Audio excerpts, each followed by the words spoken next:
Obviously, I'm excited. Excited to take this team on the road in the league, play against a really good South Carolina team in a great environment. We're gonna have to play really well, so we're challenged with that, but that's also what you sign up for. I think it's a great test. And this is a South Carolina team that in all three phases, they're as good as anybody. Defensively, they're fast at all positions. They play really hard. They make it hard to find space.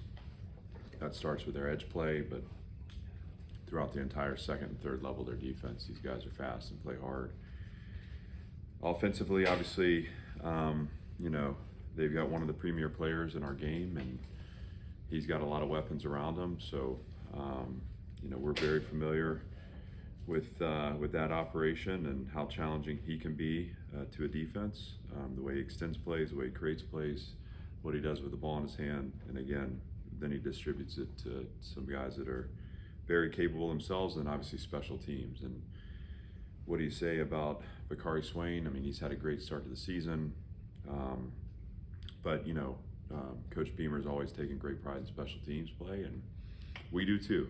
So that's a phase that we want to win.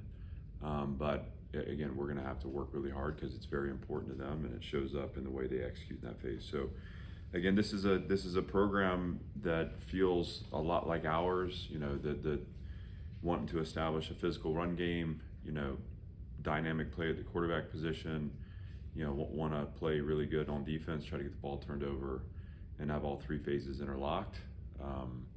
We're going to have to be the best at executing that identity if we want to come away with a win. And again, I believe in our team, and I'm excited to take this team to Columbia and to be tested. I think this is going to be a great week for us, and just looking forward to it. What do you see out of Lenore Sellards?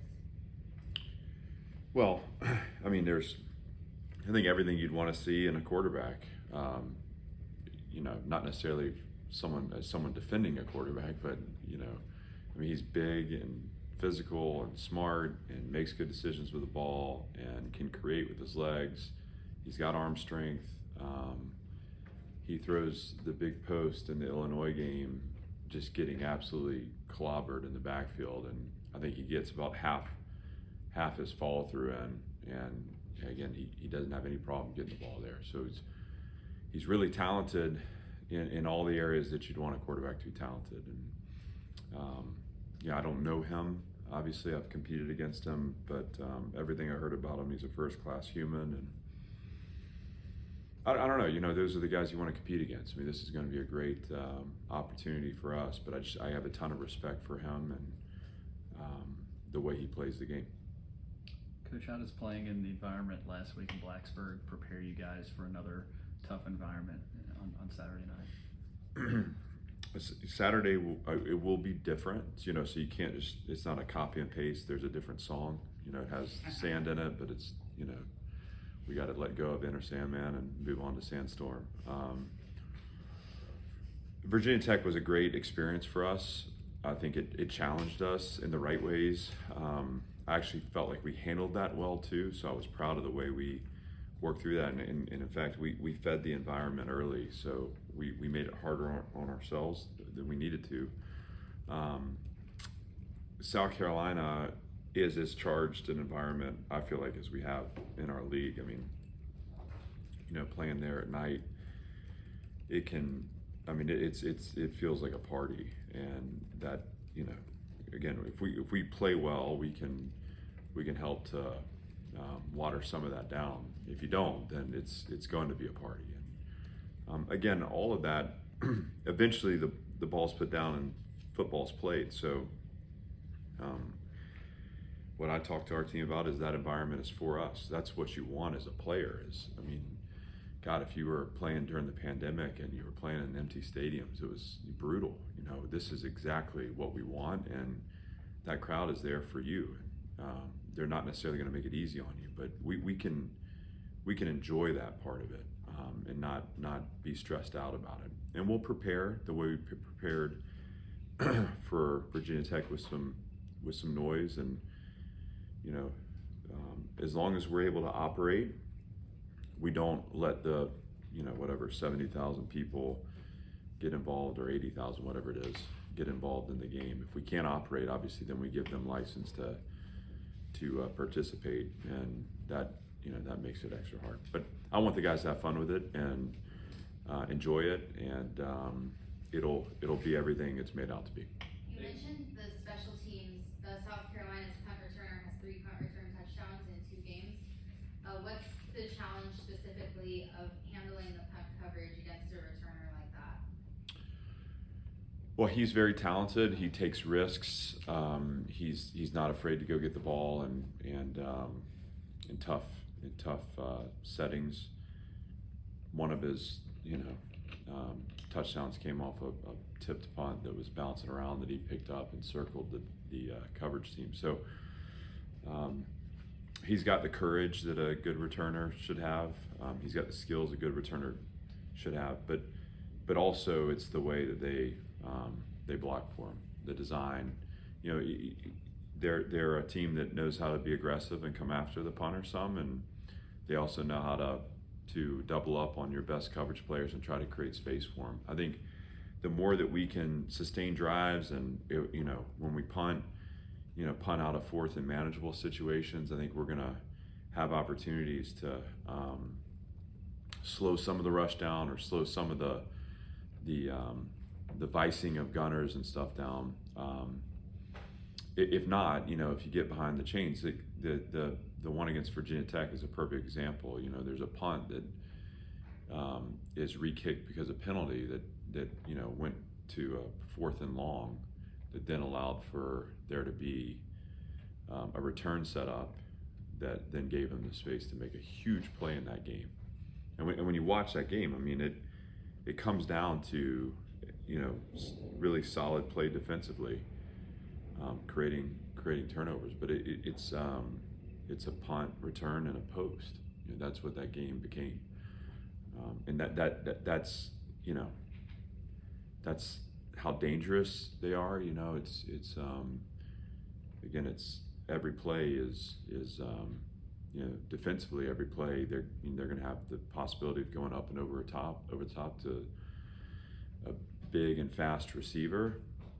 We've got to be very sound that way. Every time the ball goes in the air, when we punt, we have to be in position and cover with the right attitude, but also the right structure to neutralize him, to limit him.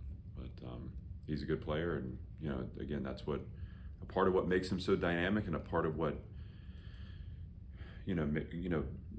validates them as being a top team in the country, is just you got really strong performance in all 3 phases. It seems like Lenore Sellers and Kyron Jones are pretty similar types of quarterbacks. What defensive adjustments are you going to make between now and Saturday's game? Everyone's a little different. The systems are different. I think Sellers has been a little more challenging when he's been on the move. I mean, there's just been, it seems like big play after big play when he's able to extend and find targets down the field. So they're obviously, you focus on the quarterback, but you also look at the system and how the system's built around the quarterback. Obviously, we expect to have to defend him in the run game, similar to what what we had to do against drones, where short yardage plays in the red zone, or just design formations. A lot of times it'll be empty backfields, or the running back will lead for him, where they're gonna try to get him going in the run game too. Those are things we'll have to prepare for, and hopefully, through our experience last weekend, tighten some of our systems down, because I wasn't thrilled with the way we functioned on 3rd and 1 to 3. But I think the best way to eliminate that, because again, that is very challenging, is to not get into 3rd and 1 to 3. So you're talking about how you play on 1st and 2nd down, and how you contest space, and how you change shells, all that kind of stuff. And that's the challenge. I think the point of emphasis that I've made to our team, and particularly our defense, is that this is a game that our defensive line needs to win. That's where we have to set a tone. And if we can't do that, you afford a really talented player time and space to make it hard on us. If you can win up front, you have a chance to erase some of those plays that become backbreakers as the game goes. And again, you look at last year. I mean, it's 7-0 at half. They take possession. You guys can correct me. I'll do my best on this, but there was a negative yardage play. It was I think 1st and long to 2nd and long, where we had him all but sacked. Corday was on him. He actually ducks out of the full body weight on him, and finds a player behind our half-field safety that ends up going for 50 or 60 yards. And that was just that's an example of how dynamic he can be. We have to finish at the point of attack. We have to crush the pocket. We have to understand where he escapes and how to vice him. In the open field, it can't be one-on-one. There needs to be an outside player, an inside player. We have to get the ball level. We cannot let him get to our sideline. Those are the things.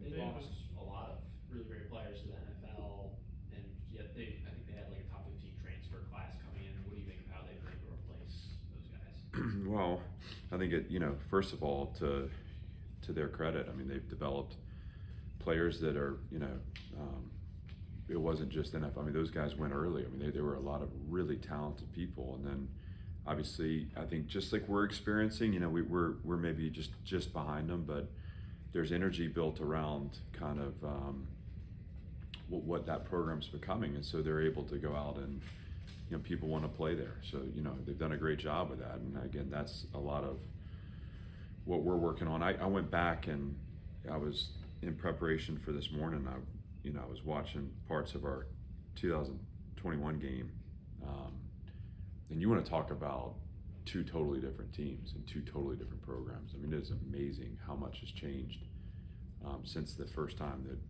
we played since I've been here. So it's a credit to them, but again, we feel like we've done the same, and so should be a really competitive game and a tough fight. They've got some real stars, and we've asked your players about it. They talked about how they kind of want to focus on themselves as they head into the game rather than the guys that they have. It seems like something that you've kind of trained into, and why is that a valuable mindset in your mind? Well, so much of I feel like so much of football, not even college football, is just like, do you control what you control? Do you actually channel yourself so you become a force of power on the field rather than something that's reacting? We want to dictate energy. The way you do that is you pay attention to yourself. And let me tell you, when they run the big post, when it's really effective is when you don't have a post player. You know what I mean? So if we're not in structure, if we're not communicating the right way, if we're not on top of the route, then it's going to be a touchdown. So let's make sure that we're controlling the things we control to make those plays hard. Same with the quarterback. I mean, we can talk what we want about him. He's one player. There are 11 on each side of the ball. If our 11 guys are doing their job, we're going to make it harder for him to find the space and find the plays. If we're not, then obviously he becomes better for that. So the attention, we talk about 4 opponents. The first opponent is us. That's the most important one. Once you get past us, it's the game. And just like last week in Virginia Tech, you can't chase emotions in the game. I mean, you can't. Y'all's job is to predict. Ours is not. If we get in the habit of predicting during the game, then if it's going well, we'll feel like it's won. If it's not going well, we'll feel like it's lost. And those feelings are powerful with respect to the actions they manifest in. So we're not predictors. We're not projectors. We're going to be in the moment. Down by down, not chasing the emotions of the game. The third competitor is the environment. That'll be challenging, but that one is as challenging as you allow it to be. And we try to flip that in our minds and know that it's for us. Understand operationally how we need to work, and we hope to again water that down as we go because we play well. How do we affect the environment? We focus on us. And the last one is the team you're playing against. And again, to me, that's less about making them out to be anything other than just an opponent that runs these plays in these situations, and here's how we anticipate, here's how we get to our technique faster than them. Here are the ways that we're going to neutralize what makes them good. Here are the ways that we're going to emphasize the things that we feel like we have an advantage in. And all of that, all four of those, it always comes back to the first one. That is the only one that matters. Are we winning the battle with ourselves? Are we whole when we step on the field? Are we focused and energetic and spirited? And are we disciplined in the way we execute? If we do those things, and again, my belief is that we can play with and beat any team in the country. The challenge is doing those things, and it's hard for a 43-year-old to do that. I'm so impressed with we have 18 to 25 now or whatever it is. I don't want to leave out the older parts of our roster, but these guys take it to heart, and part of what you're hearing in the message is the idea that they understand the significance of staying in the moment, staying within themselves, and doing their jobs with focus and execution. You mentioned that the first half in Blacksburg felt elusive, that it was hard to grip, and that the team kind of fed into the environment. Why do you think that was, and what goes into that this week of trying to avoid that happening in Columbia? When I said that, elusive, it sounds like Elusive, something. yeah.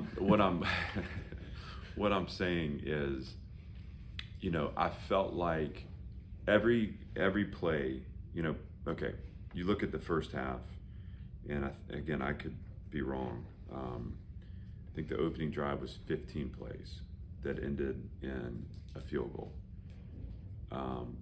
The end of half drive, I think, was 13 plays that ended in a field goal. Those are two huge drives. This is chasing the emotions of the game.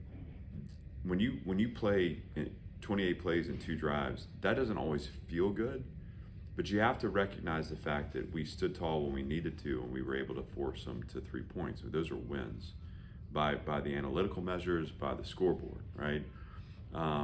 The 2 touchdowns they scored both came off turnover, right? So we had the interception that they had a long field, and they were able to find some chunks. One of those chunks was drones throwing across his body late down the field. I mean, you're not going to sustain offense that way. That's a great play, but that play can also become an interception. So it stings in the moment, but it's like, again, you just keep focus on, all right, how are we going to execute? How are we going to play our game? Eventually, it all evens out. So offensively, the 2 turnovers are those points of being elusive. If you're protecting the ball and you're scoring on those drives, obviously you feel different going into half at a 3-point game rather than a 10-point game. Defensively, it's those longer extended drives that felt like the 3rd and 1 to 3 conversions, them finding the soft spaces in the coverage and us having to rally and tackle. I mean, when you play that way, there's an aspect like a boxer. Those are like body punches, but again, it doesn't always feel right in the moment. So that's the elusive feeling. It's like we haven't made the play or made the stop or gotten the turnover that kind of tips momentum in our favor. We're chasing it a little bit. And that's where I feel like you have to stay really disciplined not to panic, but you think about a 20-10 score at halftime and those 2 field goal drives, the difference between 20-10 and 28-10. That is a totally different ballgame. So so that kept us within striking distance to where we were 1 drive away. We were 1 stop away, and sure enough, we got the drive, we got the stop, and now we started to play our game. So how do we carry out? How do we not feed in the environment? Again, making good decisions with the ball is probably, step number 1, right? And not forcing it too. We didn't punt on last Saturday, and a punt's a good play. It's okay. I mean, we can punt. In fact, Nick's family's in town, and they came all the way from Australia, and they get to Virginia Tech, and they don't see their son play. So, but it's okay to punt. We have to make good decisions with the ball. We have to protect it when we're running it. Let's not create extra possessions for the opponent. That's one way, right? capping explosive plays on defense. You know, I'm again forcing a college offense to execute over the course of a 70-snap game. I mean, you know, eventually we're going to bat the ball down. Eventually they're gonna miss in the inch they needed to gain. Eventually, you know, we're going to break through and have a chance to a TFL. And at that point, you got a high leverage second down that could become a high leverage third down that could become a stop. And now again, you've started to grab that momentum. You've started to impact the environment. Those are the things we're looking to do. You know, protect the ball. You know, let's play a cleaner game, right? That's important. And let's try to put pressure on them rather than let them off the hook. Last year, or in the offseason, there was a lot of talk about winning in November and adjusting to being able to do that. Last year, you guys played them in November. That was the first game you lost by more than a score. Was that an inflection point for you at all? How painful was that result? Oh, it was really painful. Yeah, I mean, and we've talked about it. In fact, you know, I've used halftime what was our weight room. You know, that was our locker room last year. That halftime moment defined that stretch of games to me because I lost it going in because of I didn't hear the spirit and energy in the room, you know, and that's not because we don't have spirited and energetic players. I think I think this was the starting point of this idea that I've got to help this team sustain performance longer, because in those moments you cannot find it. You know, it's either there or it's not. You know, and it's a helpless feeling. But that was a learning moment for me, a learning moment for our team. We've referenced that moment a few times, not to make it about South Carolina, but just about the spirit and energy we need in this league to sustain and to win games in November. But, you know, I felt like it was very frustrating last year having a team, you know, play us at our home with an identity that mirrored ours, but to play better within that identity.